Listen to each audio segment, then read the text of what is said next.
1,00,000 ஹால்லே வச்சுட்டு வந்துட்டேனே. ஐயோ என்னது, இங்க இருந்த பணத்தையே காணோம். யார் எடுத்திருப்பா? 1,00,000 வச்சிருந்தோம். யாருக்கிட்ட போய் கேட்கறது? ஏய் வாணி, வாடி, நம்ம போய் ராணியாண்டி கிட்ட காயத்ரி அப்பதான் பணத்தை எடுத்தாருன்னு சொல்லிடுவோம். நான் வரல ராணி, நீயே போய் சொல்லிட்டு வா. நீ மட்டும் இப்ப வரல, உனக்கு எதுவுமே வாங்கி தர மாட்டேன் பாத்துக்கோ. ஆனா இதை ஒன்று சொல்லிடுறான், வந்து தொலைகிறேன். வா, ஆண்டி ரூம்ல இருப்பாங்க, அங்க போவோம். என்ன ராணி, ஆண்டியை காணும் ரூம்ல? அதாண்டி தெரியல, வா ஹால்ல போய் பார்ப்போம்.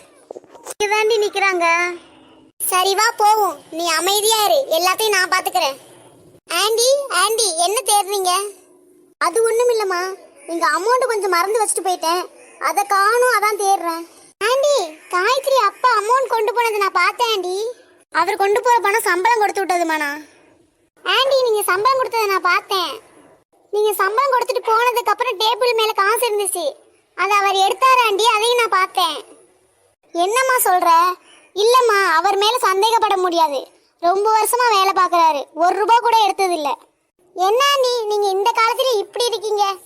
பணத்தை கண்டா பணம் கூட வாயப்பழக்கம்னு சொல்லுவாங்க, இந்த காலத்துல போய் நம்பிக்கை தும்பிக்கைன்னு சொல்லிட்டு இருக்கீங்க. நீங்க உண்மையதான் சொல்றீங்களா? அவர் தான் எடுத்தாரா? ஆமா ஆண்டி, என் கூட இவ்வளவு தான் இருந்தா, அவ என்ன கேட்டு பாருங்க ஆண்டி. சொல்லுமா, நீயும் பாத்தியம்மா? என்னம்மா நான் கேட்டுட்டே இருக்கேன்னு கீழே குமிஞ்சிட்டு இருக்க? ஏய் வாணி சொல்லுடி.